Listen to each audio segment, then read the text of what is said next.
White house में आलमी सिफारती तारीख का अनोखा वाक़या। अमरीकी सदर ट्रंप और नायब अमरीकी सदर JD वेंस की यूक्रेन सदर से इंतहाई सख्त लहजे में गुफ्तगू।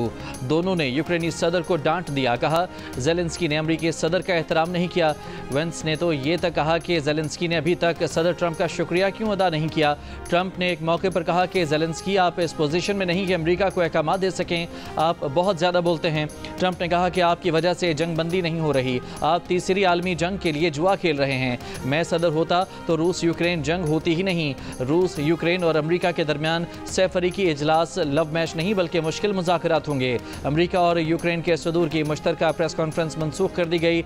मादनी डील पर दस्तखत की तकरीब भी मनसूख। अमेरिकी सदर की डांट डपट के बाद ज़ेलेंस्की को व्हाइट हाउस से जाने का कह दिया गया।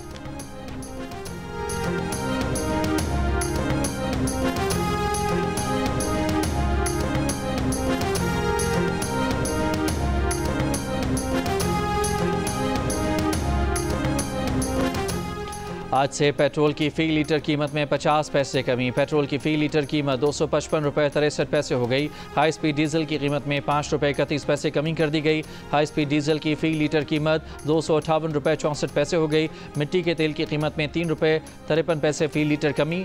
मिट्टी के तेल की फ़ी लीटर कीमत 168 रुपये 12 पैसे हो गई।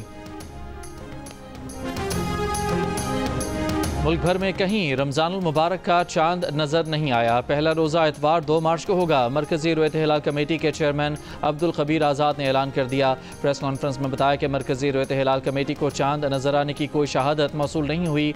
सऊदी अरब में रमज़ान का चांद नज़र आ गया। आज पहला रोज़ा, पहली तरावी में रूह परवर मनाजर। मुत्तहिदा अरब अमारात, सल्तनत ओमान, कतर, अफगानिस्तान, इंडोनेशिया और ऑस्ट्रेलिया, फ्रांस में भी आज पहला रोज़ा होगा। भारत, जापान, मलेशिया और श्रीलंका में एतवार 2 मार्च को यकम रमज़ान होगा। बरतानिया में कम्युनिटी तकसीम, बाज़ आज और बाज़ एतवार को पहला रोज़ा रखेंगे।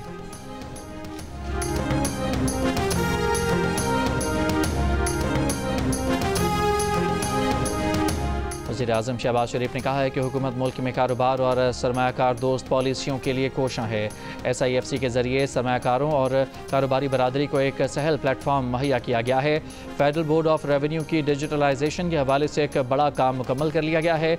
मुल्क के मुमताज़ सनतकारों और कारोबारी शख्सियात के वफ़द से मुलाकात के दौरान गुफ्तगू करते हुए वज़ीर-ए-आज़म ने कहा कि कारोबारी बरादरी को दरपेश मसाइल का हल हमारी अवलीन तरजीह है।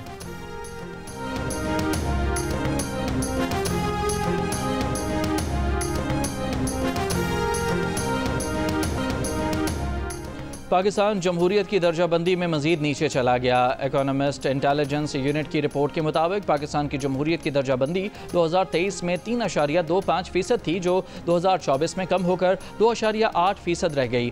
इस तनज़्ज़ुली की वजह मुल्क में इंतखाबी मसाइल और सियासी बहरान को करार दिया गया। रिपोर्ट के मुताबिक 8 फरवरी 2024 को आम इंतखाबात के दौरान मुल्क में पुरतशद्दुद वाक़यात पेश आए। एक मकबूल सियासी जमात के सरबराह को इंतखाबात से कुछ अर्सा पहले जेल भेज दिया गया।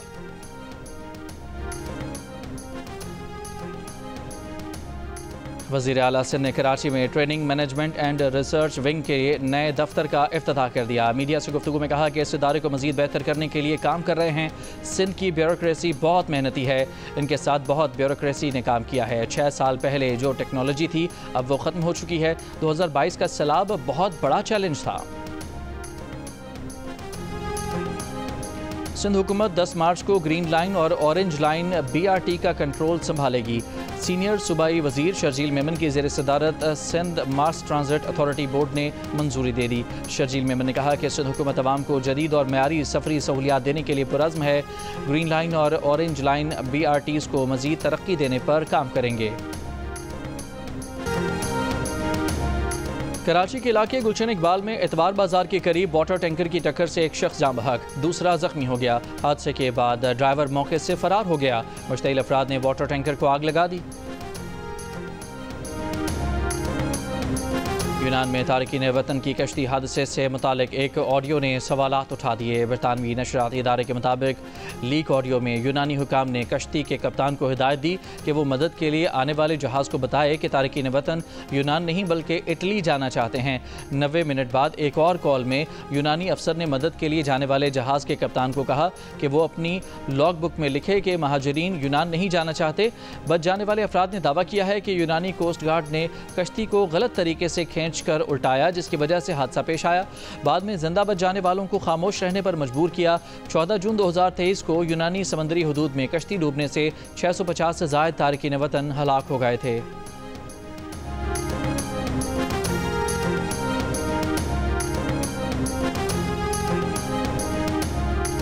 पाकिस्तान में सिनफी बुनियाद पर तशद्दुद के वाक़यात में तशवीशनाक इजाफा, सज़ा की शरह इंतहाई कम। गैर सरकारी तंजीम SSDO ने सिनफी बुनियाद पर तशद्दुद के वाक़यात और सज़ा से मुतालिक 2024 की रिपोर्ट जारी कर दी। 2024 में पाकिस्तान भर में सिनफी बुनियाद पर तशद्दुद के 32,617 केस रिपोर्ट हुए। मुल्क भर में रेप के 5,339, अगवा के 24,439, घरेलू तशद्दुद के 2,238 और गैरत के नाम पर कत्ल के 547 वाक़यात सामने आए। रेप और गैरत के नाम पर कत्ल के मुकदमात में सज़ा की शरह सिर्फ 0.5% रही। अगवा के केसेस में 0.1% और घरेलू तशद्दुद में 1.3% सज़ा की शरह। वज़ीर आला सिंध मुराद अली शाह जीतेंगे या अंडर 18 कौमी जूनियर शतरंज चैम्पियन महक मकबूल। शतरंज का मुकाबला कल दोपहर 3 बजे होगा। महक मकबूल समाजी कारकुन और गुलकार शहजाद राय के ज़िंदगी ट्रस्ट के SMB फातिमा जना स्कूल की तालिबा हैं। उन्होंने अंडर 18 टाइटल जीतकर कौमी जूनियर चैम्पियन का एजाज़ अपने नाम किया था। जियो न्यूज़ और जियो सुपर ने एक बार फिर मैदान मार लिया। पाक भारत टाकरे के दिन सोशल मीडिया पर 20 करोड़ से ज़्यादा व्यूज़ हासिल किए। हर जगह जियो न्यूज़ और जियो सुपर सबसे आगे। पाकिस्तान में माशी इस्तेहकाम मजबूत हो रहा है। वर्ल्ड बैंक के कंट्री डायरेक्टर बराए पाकिस्तान नाजे बिन हसन का बयान, कहा माशी इस्तेहकाम से पाकिस्तान के लिए 10 साला तरक्याती मनसूबे के मुआहदे पर दस्तखत करने का मौका आया। ये मनसूबा नए कंट्री पार्टनरशिप फ्रेमवर्क के तहत $20 अरब के तरक्याती कर्जे पर मुश्तमिल होगा। इस फंडिंग का इस्तेमाल साफ तवानाई और माहौलियाती बहाली जैसे शोबों में किया जा सकेगा। मनसूबे का आगाज़ साल 2026 से होगा। तरक्की के लिए तवील मुद्दती मनसूबे तश्कील दिए जा रहे हैं। ये प्लान वर्ल्ड बैंक ग्रुप की तरजीहात से हम आहंग हैं।